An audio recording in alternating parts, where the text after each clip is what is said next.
I'm excited to finally have a shirt company here. I mean, you do a lot more than shirts, but Yeah. I'm just going to say for the Longhorn 100, we've had all of these cool brands that all sell clothes for men. So you have, and they've all, and you're the first of all of them to come and do All right. the podcast. That's right. So I was like, got to get one of them in. And so I'm really excited. Thank you. That you're here. And, why did you choose UT? So that's a funny question for me because school has just always been so tough for me. I grew up in Austin, so Austin High kid. I'm going to start a chart of all the people that I went to love it. Austin High. I love it. We're scrappy. Yeah.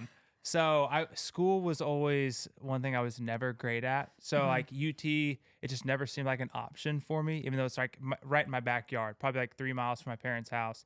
It just wasn't really, it seemed amazing, right? Like all my friends were applying to colleges and stuff like that. And I just wasn't sure my route. I thought athletics was it. So I took a Division II scholarship to San Angelo in West Texas, played football there for 1 year. My grades had always been bad. And luckily I knew that wasn't where I was going to stay. In order to get where I wanted to be, no matter where it was, I had to really focus and make sure I took it more serious. And so I started making good grades, transferred to ACC.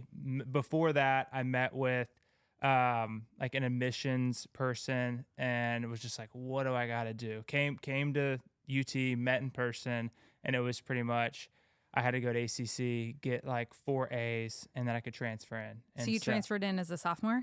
I transferred in, as a sophomore, my spring of my sophomore year, yes. And were you a walk-on for the football team? Yes. So then I walked on the football team. So no scholarship. No scholarship, super humbling experience. I think a very formative time period of my life that shaped me for where I am now because I grew up with a chip on my shoulder. I always was like a really good athlete, but not like great. Yeah. So when I got to UT, I thought I was good enough. I should be playing. And then I was humbled very quickly by the talent level that's here at the University of Texas. So, which is good. At the time, I hated it. I'm like, this is baloney. I should be playing.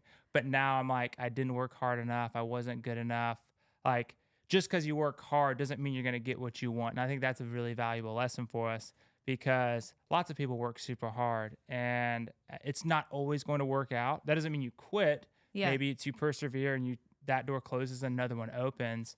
And so I think that was a really formative lesson for me of like, I wanted it so bad, but that wasn't really my path. And so. Well, because there's a lot of people on the football team and not everybody gets to start and not everybody gets to play, but you're still part of the team. You probably still got like the food, right? Yeah, so when I was a walk-on, food was not included in. Oh, okay. Yeah, I know. So weird times. I look at the guys now. I'm like, dude, you got it good. So me and my walk-on boys, it was just different times. So like, where'd you live? So I actually lived at home because my parents were like 3 miles away, which was super good for me. I moved in with some buddies for like 2 weeks on West Campus. Some of my high school buddies that were fraternity guys, and it was like, this is going to be great. I'm back in Austin. And after like 2 weeks of getting up at 4 a.m. for workouts, those dudes kind of partying and like living a different lifestyle, I'm like, this is brutal. So I moved back in home with my parents, which honestly was like a huge blessing for me. Like at 19, I think a lot of us like want the freedom and like to be able to go on our own and do whatever we want. I think for me, I needed that like stability of like like coming home to my mom and dad, being able to talk to them about like what's going on, like not getting playing time. This is tough. School's tough for me, all this stuff. So like having like a home base for me was really important because I've always been a homebody. Mm-hmm. So I think that's probably a big different story for most 19-year-olds. Mm-hmm. But for me, I think that was a big deal for me to be able to have like a home base like that. And you met your wife here at UT. Yes. And she was on the Palm Squad. Yes, ma'am. Was that like taboo? Were you allowed? I always wonder, like, are the football players allowed? It's like the Dallas Cowboy cheerleaders are not allowed to date players. Was there a rule? Right. I don't know if there was any rule. I'd probably say no. Okay. I think, my wife was on the Palm Squad. I saw her in the gym and it just worked out like perfect. It was just like fate that we ended up meeting and it was incredible. I mean, one of the best things that ever happened to me going to UT was meeting my wife, and now we've been married. We'll be married 12 years in May. So Yeah, I don't know if like, I mean, I would say most cheerleaders did not want to date football guys. Like, that was for sure. When I met her, she's like, I don't date football players. She And didn't trust so y'all. didn't trust us. No, which Yeah. probably for good reason. Yeah. So it was amazing. Yeah. Okay. And so you were part of the team, though, that did go to the national championship game. Right. And so you Yes. still got, at least, was that cool? Like, can Oh, you look in the moment, were you appreciating it? Or you were Oh. still just like, ugh, I'm not playing? No, it was, I think, I think it's a lot of times when you go through, it was amazing for sure. Okay. Going from a Division II school to a Division I school was a huge jump, it was amazing. And so it was definitely a huge blessing for me. Like, being able to go to the national championship, experience that. I mean, so few people get to experience anything like that. So it was a huge blessing, so fun. I mean, of course you want to play. Like, you're a young kid. Yeah. Like, it's like that's all that matters at that time. But I think like that's why I'm so proud of my story that I Sure. didn't play. It's like, I think a lot of times I look back and I was like, if I would have played more, would that have made a difference in my life? No, like, I learned way more by not playing, and like where I am now, of like what hard work means. And so I wouldn't change anything about my journey. What did you think you were going to do when you graduated? Goodness, I've always been like the biggest dreamer. I wasn't sure what if my wife was sitting right next to me, she'd be laughing about that, because it's always been like, I wanted to be a professional bobsledder at one point. Okay. I was like gonna be maybe some sort of actor, when I can't even act, so I don't know why I thought that was the case. So I had no clue, because school was something that I struggled at. So it wasn't like I'm going to go to school to be a doctor or an architect. And neither of my parents went to college or finished college. And so it wasn't like I really like knew what the game plan was. I was just kind of figuring it out as I went. So, but as soon as I graduated, I ended up working in basically like commercial real estate for a property developer. And it was really tough, but it was like an incredible experience for me to like be a commissioned salesperson, like really, really grind. And it was basically what I had been doing as a walk-on football player, like just grinding it out, working super hard, and like hopefully my efforts will pay off. Mm-hmm. How long did you do that for? I did that about 2 years. Yeah. Okay. And at the time, your wife's family they have a clothing business. Yeah. Jadlin Brooks. Correct. And I'll shout them out because they're also on the Longhorn 100 list this year. So they were doing that out of Dripping Springs, and you were like, well, this is interesting. Right. So yeah, it's a weird story how we get started. So really how our brand came to be, the initial idea was I started buying vintage clothes off of eBay. And so when I was in the locker room, I'd be wearing an old NASCAR hat or an old Federal Cartridge hat, and like a rope cap that everybody wears now. And I was wearing that I bought off eBay 15 or however long ago I was in school, back in 2008, 9, 10. And I would wear that in the locker room, and people would stop me and be like, dude, I got to get one of those. And I'd be walking through the locker room. Colt McCoy would be like, dude, that's the coolest hat ever. And I'm thinking, if Colt McCoy thinks this is a cool hat, this is like, if he wants what I have, like this, there's got to be something here. And that was my idea of, I'll start making rope caps new as opposed to just buying these old vintage ones. Well, I was broke, didn't know anything. And those, by the way, were not on the market at the time. No. Like rope caps. They're everywhere now. Everywhere now. But they were not there at the time. Yeah, back in, I guess, so it'd be probably like around 2010. Yeah. Nobody had those. That wasn't available. Yeah. And so that's what I thought. I'm going to make like a vintage cap company. And so had like, this was before anybody was in apparel. My in-law or my family members, nobody was in apparel at this time, really. And so I spent like the $2,000 I had, which like was all I had, trying to get something trademarked, trying to get something going. Totally squandered that money away. And then by that time, I was getting ready to graduate. And so I graduated, knew I needed to get married, wanted to start a life. So I'm always like a forward thinker. I'm not going back. So that was behind me. I was going forward into a new career. And that's when I got into real estate. And that was where I was at that time. And so what was, when you said, okay, I'm going to go back and I'm going to try this clothing thing again? That was 2015. So I graduated in 2012. So about 3 years after I graduated, and I was just working lots of weekends. I've always just felt like I was like destined for something great. And like, I thought that was athletics as a young kid. Yeah. And that wasn't it. And So Then you were like, real estate, I'm gonna kill it. right, and like, it was good. It was a great experience, but like that, it just wasn't filling my cup. Like I've sure. always been creative, and so I just knew I needed to do something. Like I wanted to work for a small company. I wanted to like start a small team, and so I just wanted to be passionate about something. And so then my wife, just being my ride or die, was like, quit that job and start the clothing company you wanted to, 5 years ago, whatever that was. I'm like, let's go. And so that, I think that was like January or February. And like the next day I quit and got the preliminary things going. What And was then the first thing? A hat? I think it was some t-shirt. We started with like, the funny thing is like the rope cap idea that I wanted to start it with, like by few years later, prep was really big. It was all about like preppy, colorful Mm-hmm. vineyard vines was like the most popular brand there was. And so we kind of went that route, even though that wasn't like what I was passionate about. It was more so like, I think when you get ready to start a business, it's like you have like your idea on this side. And then on this side, it's what is everybody else doing? Mm-hmm. And it's like, do you lean this way or do you stay strong with your ideas? And I think it's super tough, right? It's super tough to go with what you feel confident Well, in. okay, so again, you quit your job and then all of a sudden you're starting from nowhere. Right. I mean, kind of, you have a family business that Mhm. they know something. Sure. But like, are you just the next day like, I'm going to go shopping and see what's out there, or I'm going to start drawing shirts, or did you even have the name Burlebo at the time?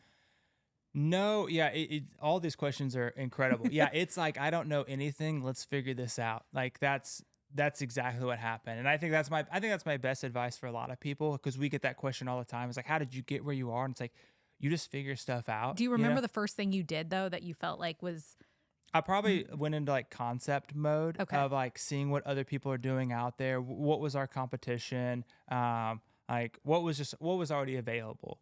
And then we went into like trying to figure out a name, which by the way, Burlebo was not the first name. We moved forward with a different name with lawyers, designs, everything. And then literally before we were about to launch, our attorney was like, hey, I don't think that's a safe name because I think somebody's going to sue you. So like within like 2 weeks, we changed it. Well, because you basically came up with a name and it Right. has the meaning behind your father, what he Yeah. went by and what you went by, right? Right, Burley and yes. Bo. Yes. It is an interesting name because it's a made up name, Sure. right? So then you can trademark it. Right. But it is like maybe upon first seeing somebody, is it Burlebo, Oh, totally. I don't know, you know? Oh yeah, I just got a call and I don't even know what they said before I walked in here. I'm like, no, yeah, it's okay. I think Yeah.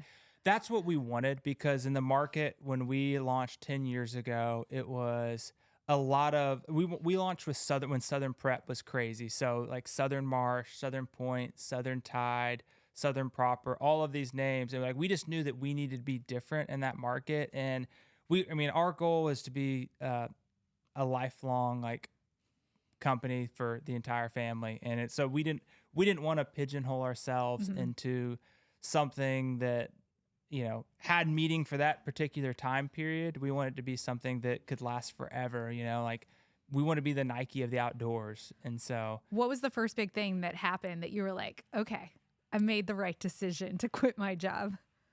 that took a long time. That took probably like 5 years. Okay, so for 5 years, you were probably like, what did I do? Oh, all the time. I'm like, are we going to start making money at this point?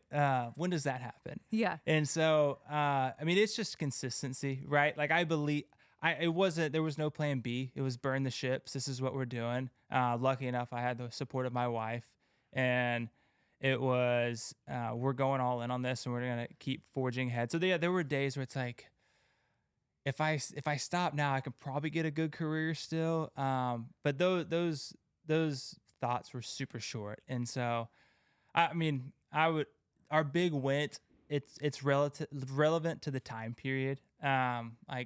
I think just progressing out of t-shirts was a big win. Like so it started with t-shirts. Yeah. So started with t-shirts and some caps. So going, and I think this is good advice for any small business, because we get a lot of people reaching out to us asking like, how do I take my concept to an idea? And it's like, you got to start somewhere. You got to be consistent. You got to prove yourself in the t-shirt category is how we felt, was where we were going to make our mark. So doing t-shirts really well, and then going to shorts and doing shorts really well, and then going to performance hoodies. It's not like you just snap your fingers and you're making jackets and pants and outerwear, which is what everybody wants. In my industry, it's you're looking around like, oh wow, that brand's only been around 2 years and they're already making jackets. Like, oh, like that's incredible. But really, like, you don't know how much of their concept has been proven for them to go from t-shirts to hoodies to jackets, etc. So it even that was a huge win, just getting out of just t-shirts and making specialty products like performance wear, shorts, hoodies, and then getting into, I mean, we had a lot of small accounts that gave us a chance in early on. So that was in the beginning, was it you were just selling online? So in the beginning, were you going out store to store and saying, please sell my shirt? Yes, all of the above. Okay. So nobody's going to burlebo.com 10 years ago because they don't know it exists, right? So it is grassroots, door to door, tons of trade shows. I mean, I probably spent like 25 weeks out of the year on the road, going to trade shows, meeting with people, sticking your hand out, wanting somebody to stop even though they don't want to. Yeah. And just pitching why they should give you a chance. So lots of trade shows, boots on the ground, just trying to, I don't like to use the word beg people to carry you, but I mean, it was begging at some, I mean, I literally have distinct memories like, please. Like, do you look back at your first line and you're still proud of it?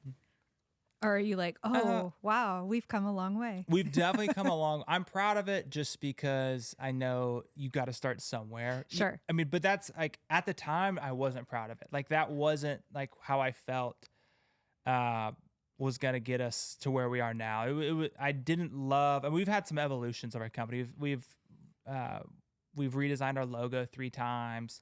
We've had a lot of changes in just how we operate, website design, all those things, our social media, how we present ourselves. And so I'm definitely looking back on it now. I'm proud because we put ourselves out there, and that's very tough to do. But at the time, I probably was not as proud as what we were doing because I wanted to be making the jackets. I wanted to be making the pants at year 1, but I knew like you got to start somewhere. And so I'm proud of myself for that.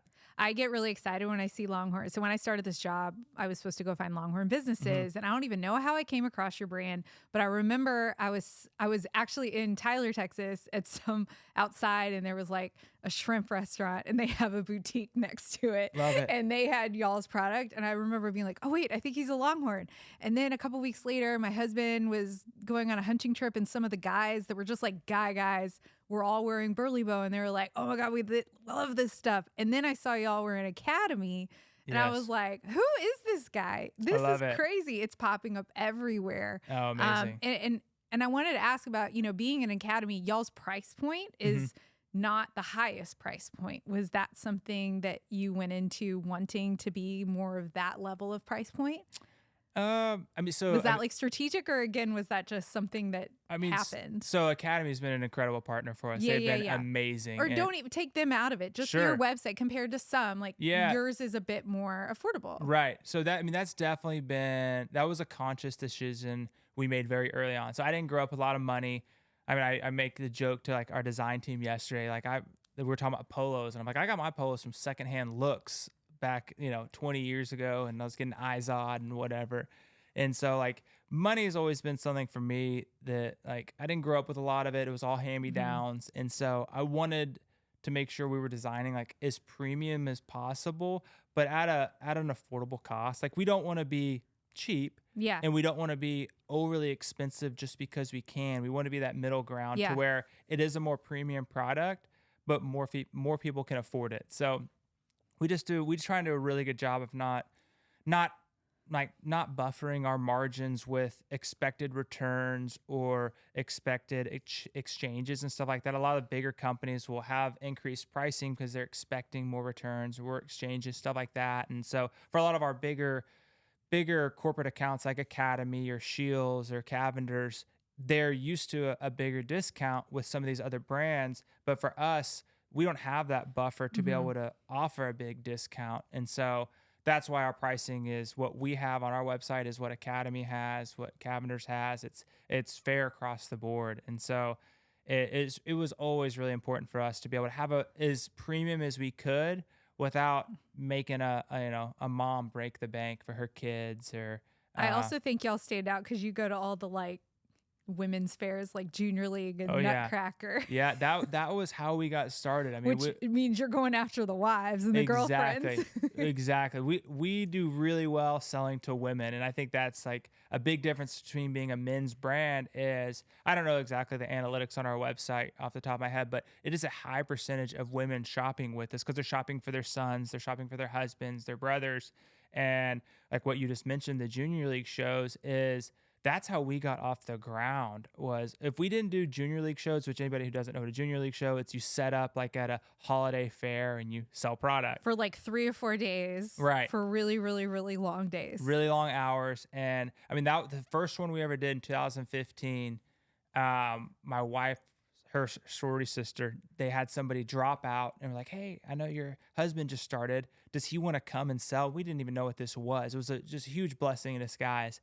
And we went and set up, and I think we sold like $10,000 worth of stuff. That was probably like the most we made. We probably made like $20,000 our whole year. Like it was like, this is incredible. So we literally went from like 1 to like 6 the next year, and it was just, again, grassroots, boots on the ground marketing, telling our story, because people don't know how to say Burlebo. They don't know what it is. They don't know where we're from. So being able to actually have an in-person conversation with people of, we're a small business, we're out of Dripping Springs. People like supporting small businesses and, the relationship. And so that was big for us, is always having a good relationship with our customers. You talk about the story, and we were talking earlier about Force of Nature Meats, which he's a Longhorn and was on the podcast, and he is all about telling the story and has all these YouTube videos. And you too, you really work on your Instagram, your social, you have content that you're putting out on YouTube. Oh, yeah. Is that just because you like it, or you feel like it's important to the brand? I think it's super. I think in the apparel industry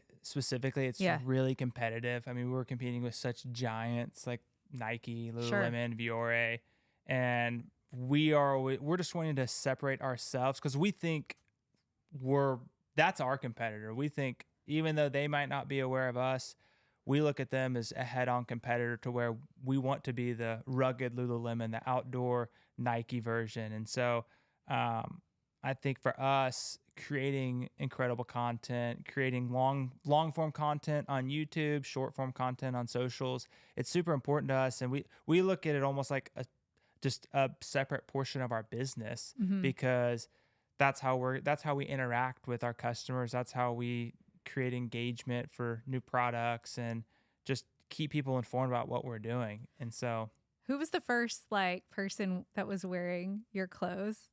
Was there anybody that was of any importance and you got really excited? I mean, it was probably some of the guys I played with. I would say football. I would probably say like Jordan Shipley, okay, Colt, those kinds of guys.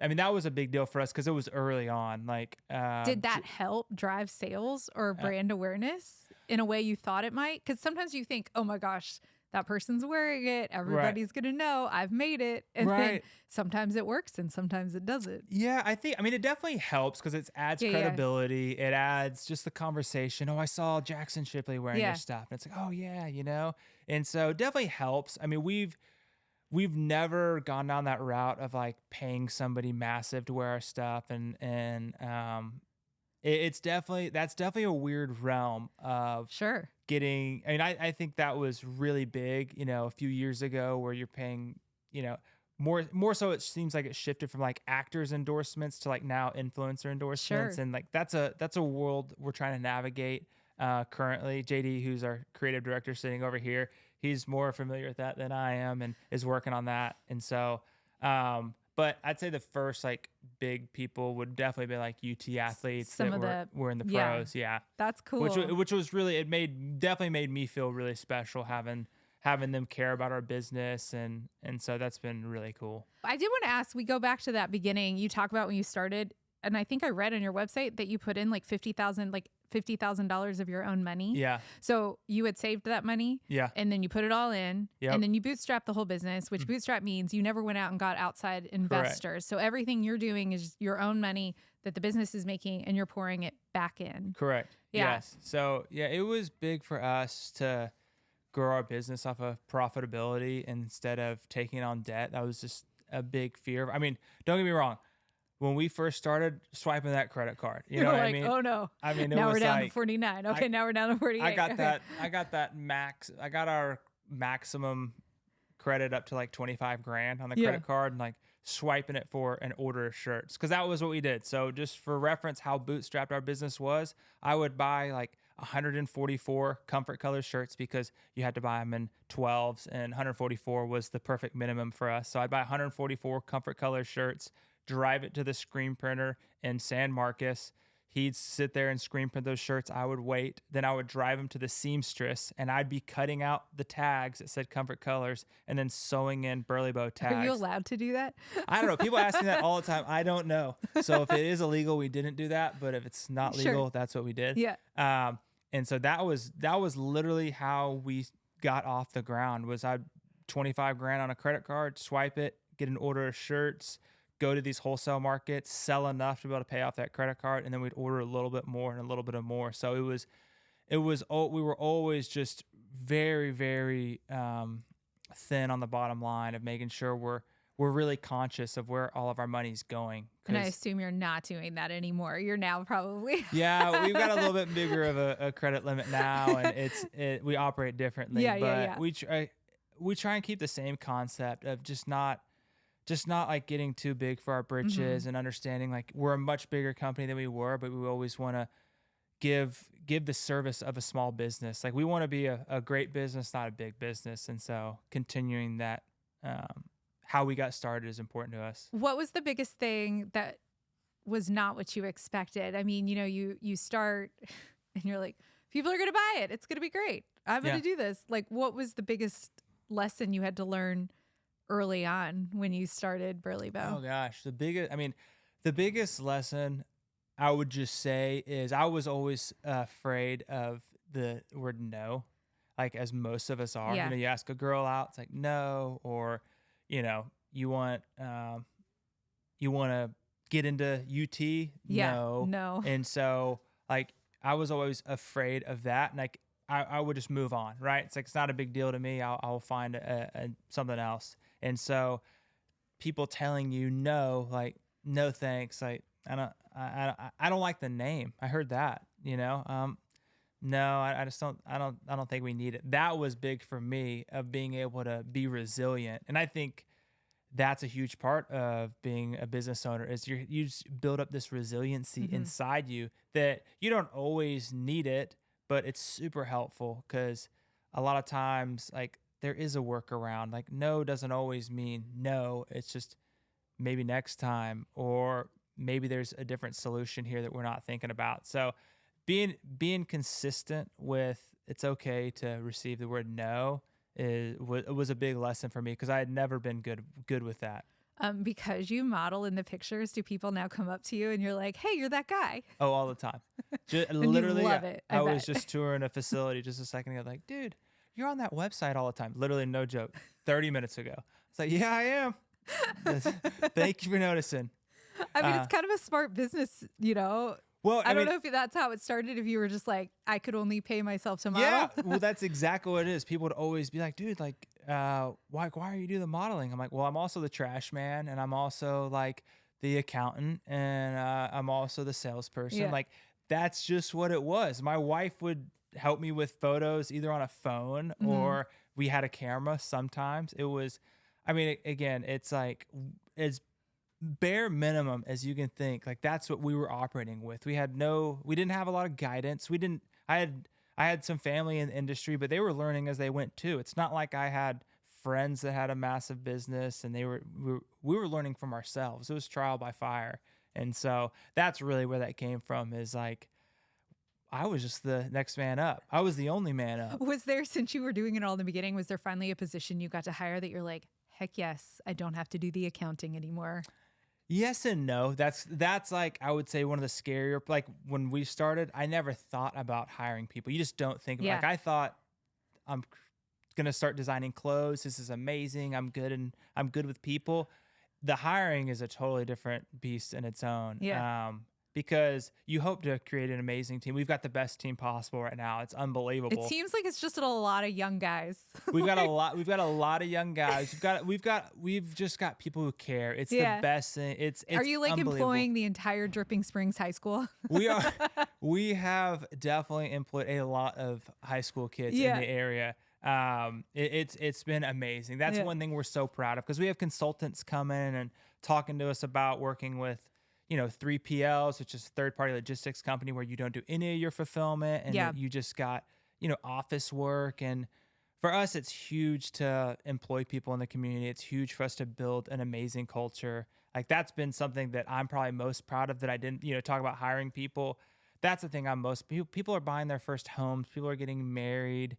We've got people that have been with us 6-7 years now, that like they've bought their first home, they've gotten married. Mhm. It's been incredible that their journey is part of our story too. That you get to like be part of that. Yeah. It's amazing. It's incredible. So how can Longhorns help Burlebo? I mean, I think just any support, I think, is amazing. Whether it's telling people about us, even just hitting the heart button on Instagram helps truly. Comments on Instagram. I mean, I don't ever want to ask anybody to buy anything, but of course buying stuff is great. But I would never say that's how you need to support us. I would say just honestly following on socials, and if you can like and comment when you watch our stuff, that's rad. I saw you do a post the other day about how much the social has grown. Do you remember the early days where you probably were just like, 17 likes. How do I get this up to 25? Oh yeah, you talk about cringe going back and reading those captions. And I know some of us have probably like gone back and looked at our own stuff, but I go back and I'm like, our captions were like living wild. And I'm like, that was it. And I'm like, cool. Yeah.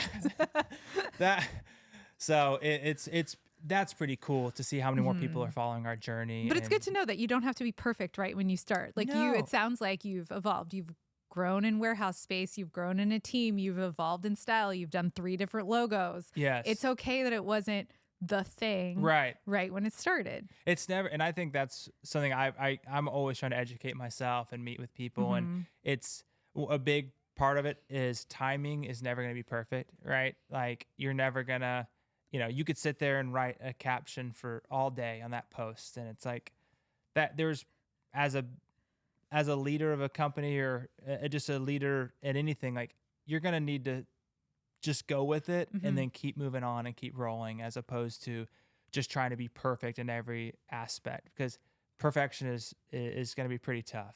We're going to try some questions. This is our first time doing it. So it's our little quick ones. I love it. Here we go. I'm okay. And I already know the answer because you said spoiler alert, but did you ever fail a class? Oh yeah, definitely.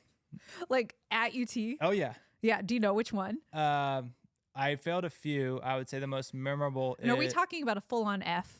Yeah. Okay. Oh yeah. There's no sugarcoating here. Okay. It was definitely like an economics class. But you graduated, right? Oh, totally. Big time. Got my. Do you remember your GPA? We don't need to go there. Okay. I think it's good though, like to know that college doesn't have to define. No. That GPA doesn't have to define what you're capable of in the future. No, I mean, I think it's great to have. Yeah. I think I wish I would have worked harder in school for sure.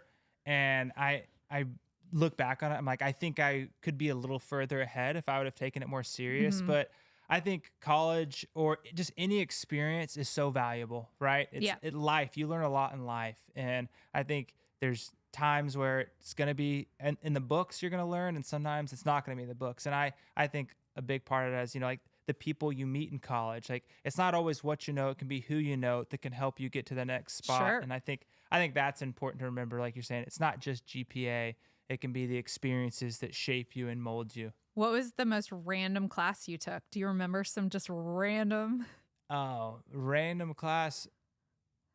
Probably maybe random, but also one of my favorites is criminal justice. Oh, yeah. Yeah, so I thought that was pretty good. Keep me, keep me out of trouble with the law, you know? Yeah. So, What was your favorite place to go get food? Either on campus or around? So my favorite place, it's no longer here. I'm hoping you remember Players. Oh, I was like, he's going to say Players. Okay. They had really good ice. Yes. So Players was one of them, like Dirty Martins. Yeah.